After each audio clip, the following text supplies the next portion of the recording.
Hello दोस्तों, आज की हमारी वीडियो है सर्कल की सरकमफ्रेंस के ऊपर, मतलब कि वृत्त की परिधि के ऊपर, जो कि कितनी होती है। सर्कल की सरकमफ्रेंस 2 पाई r होती है। तो आज की वीडियो में हम यही वाला फॉर्मूला बनाएंगे कि ये फॉर्मूला बना कैसे है। अब ये समझो कि सर्किल होता क्या है। Circle is defined as the collection of all the points in the plane which are at a fixed distance from the fixed point.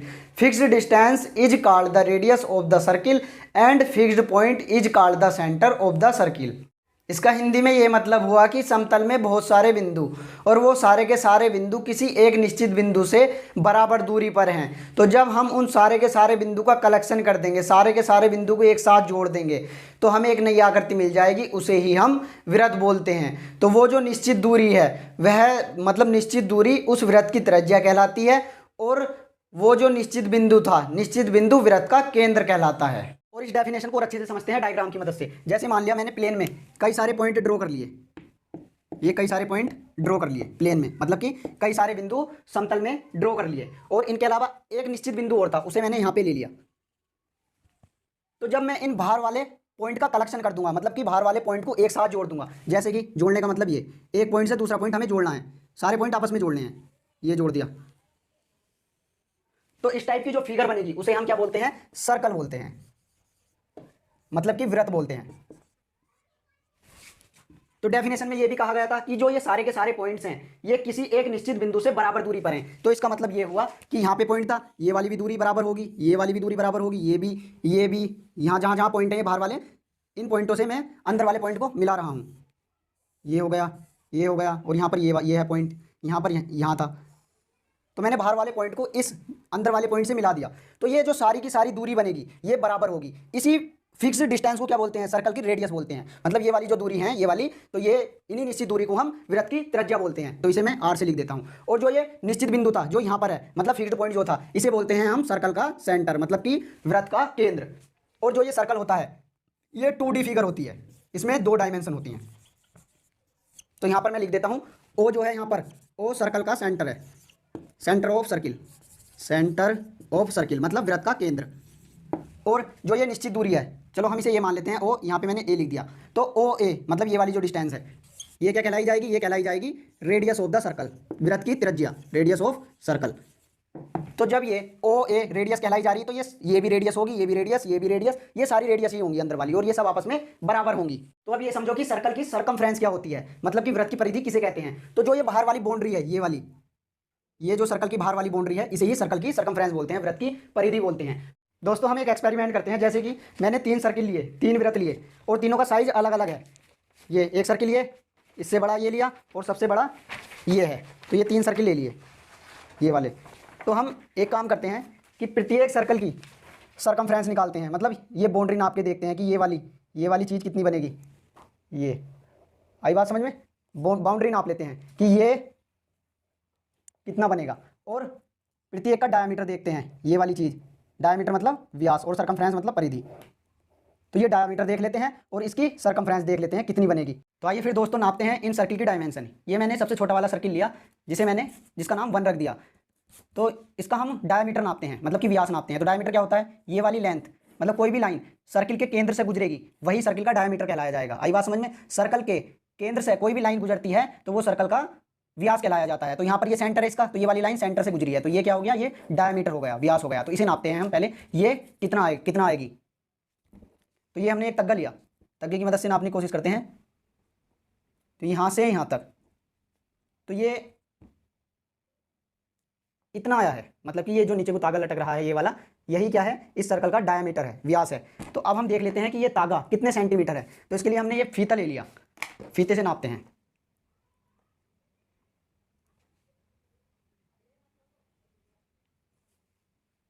तो ये देख लो इतना आया है, ये रहा यहाँ पर तागा, मतलब कि 14 आया है, 14 सेंटीमीटर है इसका डायामीटर। दिख रहा है आपको, लो ऊपर को करता हूँ और, तो ये तागा देख लो कहाँ पर है, 14 पर है, 14 पर है। तो ये मैं लिख लेता हूँ इस पर। तो इसका जो डायामीटर बना है इसका 14 सेंटीमीटर। अब हम इस सर्किल की बाउंड्री नापते हैं, मतलब कि ये वाली चीज़ नापते हैं, ये। तो ये क्या है, सर्कल की सरकमफ्रेंस है, मतलब वृत्त की परिधि है। तो नापते हैं फिर, तग्गे की मदद से ही नापते हैं।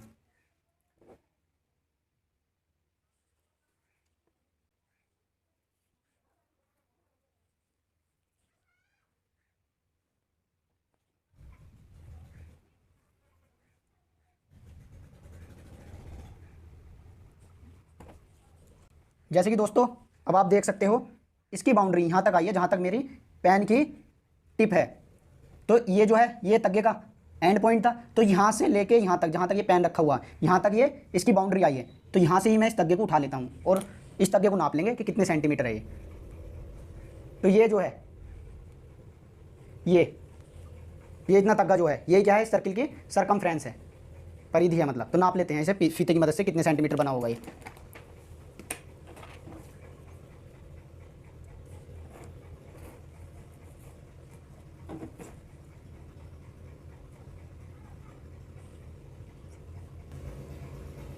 दोस्तों आप देख सकते हो तग्गा कहाँ पर आ रहा है, 44 सेंटीमीटर पर आ रहा है। तो मतलब इसकी बाउंड्री जब हमने नापी तो ये कितनी निकली, ये 44 सेंटीमीटर निकली है। कितनी बाउंड्री आई इसकी, 44 सेंटीमीटर आई है। तो मतलब इसकी सरकमफ्रेंस आ गई 44 सेंटीमीटर। दोस्तों अब हम दूसरा वाला सर्किल उठा लेते हैं जो पहले वाले से थोड़ा सा बड़ा था। तो इसका हम डायामीटर नापते हैं कि ये डायामीटर कितना होगा, व्यास कितना होगा। तो स्केल से नाप लेते हैं। तो ये कितना है देख लो आप, ये इसका डायामीटर बना है 21 सेंटीमीटर। तो इसे लिख लेते हैं यहाँ पर।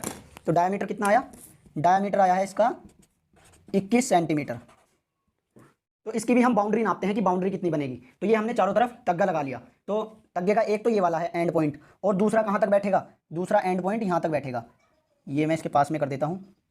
तो देख लो यहाँ तक, जहाँ तक पेन की नोक है यहाँ तक क्या है, इसका दूसरा एंड पॉइंट है। तो यहाँ से ही मैं इस तग्गे को उठा लेता हूँ। तो ये जो आया है ये वाला जो है ये क्या है, इसका सरकमफ्रेंस है। तो नाप लो इसे भी फीते की मदद से कितने सेंटीमीटर बनता है ये तागा।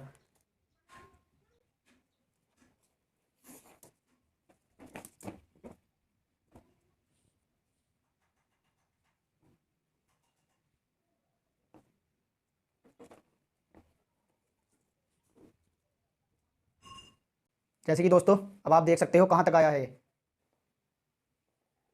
ये देखो 66 सेंटीमीटर आया है। तो लिख लेते हैं इसकी बाउंड्री कितनी आई, मतलब इसका सरकमफ्रेंस आया 66 सेंटीमीटर। दोस्तों अब हमने ये बड़ा वाला सर्कल उठा लिया जो इन तीनों में सबसे बड़ा था। इसका डायामीटर देखते हैं कितना डायामीटर बनेगा, कितना व्यास बनेगा। तो स्केल से ही मेज़र कर लेते हैं।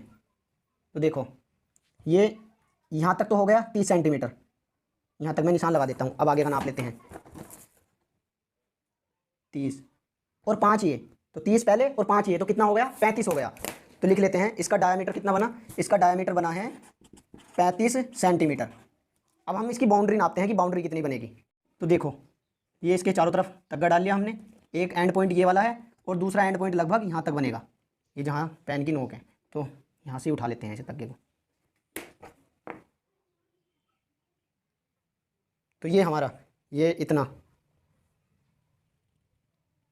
इतनी बाउंड्री आई है। तो नाप लेते हैं इसे फीते से कितने सेंटीमीटर बनता है ये।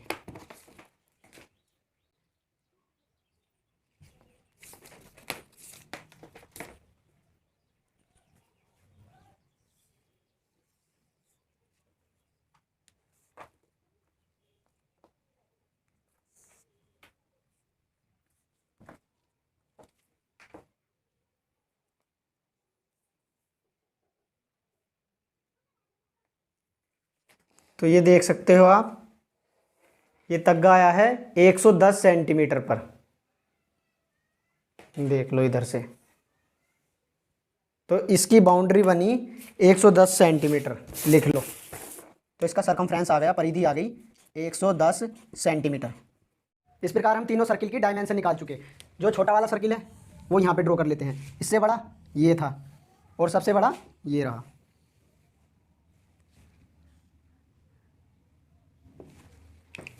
तो सबसे छोटे सर्किल की डायमेंशन क्या थी वो लिख लेते हैं।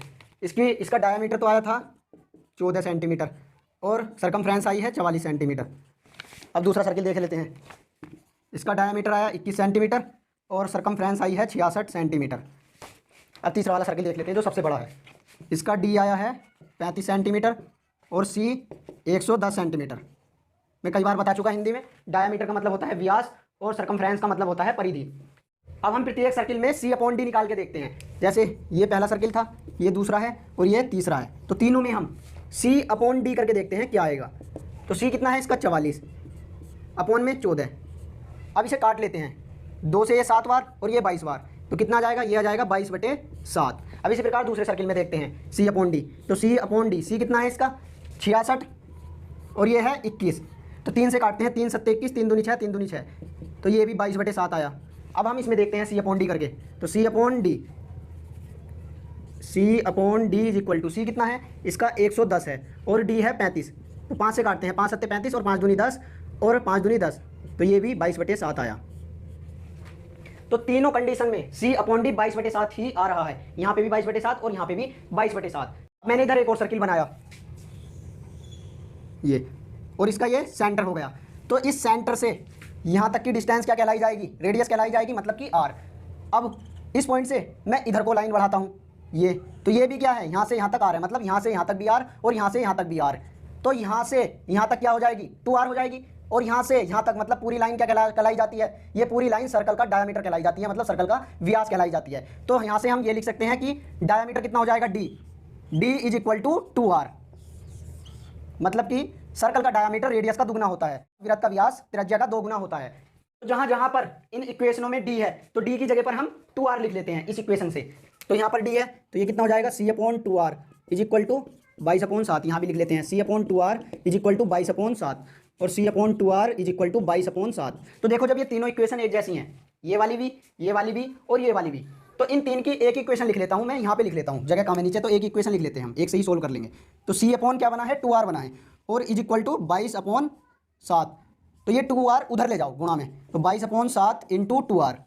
अब यहाँ तीनों इक्वेशनों में मतलब कि ये तीनों इक्वेशन इसके जैसी बनेंगी सेम टू सेम। तो तीनों इक्वेशन में ये 22/7 का रिपीटेशन हो जा रहा है बार बार, मतलब कि 22/7 अच्छा नहीं लग रहा जब बार बार ये आ रहा है। तो हम एक काम करते हैं, 22/7 की जगह पर एक लेटर लिख लेते हैं जिसे हम पाई बोलते हैं। तो ये ग्रीक वर्ड है, जैसे कि हमारी ABCD होती है, ऐसी ग्रीस देश वालों की ये लेटर होते हैं। तो हमने पाई उठा लिया, तो इस 22/7 की जगह पर पाई लिख लेते हैं यहाँ पर हम। तो ये कितना हो जाएगा, ये हो जाएगा C इज इक्वल टू 22/7 की जगह पर पाई आ जाएगा, पाई इंटू 2R, मतलब 2 पहले लिख लो और पाई R। तो इस प्रकार ये फॉर्मूला बना है सर्कल की सरकमफ्रेंस का, जो कि होता है C is equal to 2πr।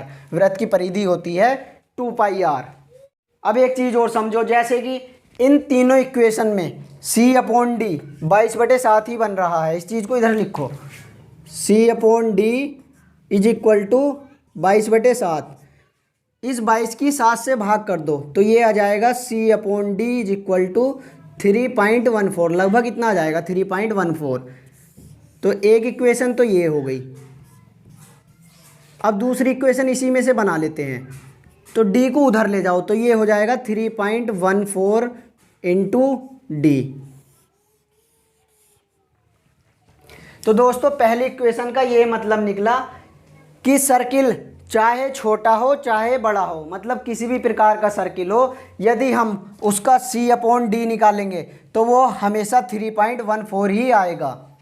अब दूसरी इक्वेशन का मतलब है, यदि तुम किसी सर्किल की 1 यूनिट डायमीटर बढ़ा दोगे तो उस सर्किल की 3.14 गुना सरकमफ्रेंस बढ़ जाएगी। हिंदी में ये मतलब हुआ, यदि तुम किसी वृत्त की 1 यूनिट व्यास बढ़ा दोगे तो उस वृत्त का 3.14 गुना परिधि बढ़ जाएगी। तो दोस्तों कोई ज़रूरी नहीं है कि हर जगह पर C/D 22/7 ही बनेगा। जैसे कि मैंने यहाँ पे ये लिखा C/D और इस D की जगह पर हमने 16 सेंटीमीटर लिख लिया, तो भाई लिख सकते, क्यों नहीं लिख सकते। ऐसा सर्किल भी होगा जिसका डायमीटर 16 सेंटीमीटर होगा, तो डायमीटर 21 सेंटीमीटर से 16 सेंटीमीटर हो गया, तो फिर उस सर्किल की सरकमफ्रेंस भी चेंज हो जाएगी, मतलब 66 से कम आ जाएगी। तो इस नई वैल्यू को हम x मान लेते हैं थोड़ी देर के लिए, तो C की जगह पर x रख दो यहाँ पर इतना ज़रूर फिक्स है, जब हम इतनी चीज़ को सोल्व करेंगे इसका मान 3.14 आएगा ही आएगा। तो दोस्तों आपको यहाँ पर एक और डाउट आ रहा होगा कि जब हमने इस 22/7 को सोल्व किया तो इसका मान आया 3.14 और यहाँ पर एक ये नई फ्रैक्शन बनी है जो कि 22/7 भी नहीं है, फिर भी इसका भी मान 3.14 आ रहा है। तो भाई साहब आ सकता है, क्यों नहीं आ सकता है। जैसे मान लिया मैंने यहाँ पे 2 फ्रैक्शन लिखी, एक तो 10/2 लिख दिया और एक लिख दिया 100/20। तो जब हम इसे सोल्व करेंगे 10/2 को, इसका भी मान 5 आएगा, और जब हम 100/20 को सोल्व करेंगे तो इसका भी मान 5 आएगा। तो मेरा कहने का मतलब बस यहाँ पर यही है कि चाहे C/D कुछ भी हो, आंसर सेम ही आना है जो कि 3.14 होता है। तो दोस्तों मैं फिर से रिमाइंड करा देता हूँ कि चाहे सर्किल कितना ही छोटा हो और चाहे सर्किल कितना ही बड़ा हो, यदि उस सर्किल की सरकमफ्रेंस की उसी सर्किल के डायामीटर से भाग कर देंगे तो वह 3.14 बनेगा ही बनेगा। दोस्तों इस प्रकार सर्कल की सरकमफ्रेंस 2πr आई। अब हम नेक्स्ट वीडियो में सर्कल के एरिया के फॉर्मूले को बनाएंगे कि सर्कल का एरिया πr² कैसे बना। तो मिलते हैं नेक्स्ट वीडियो में, तब तक के लिए कीप लर्निंग कीप ग्रोइंग।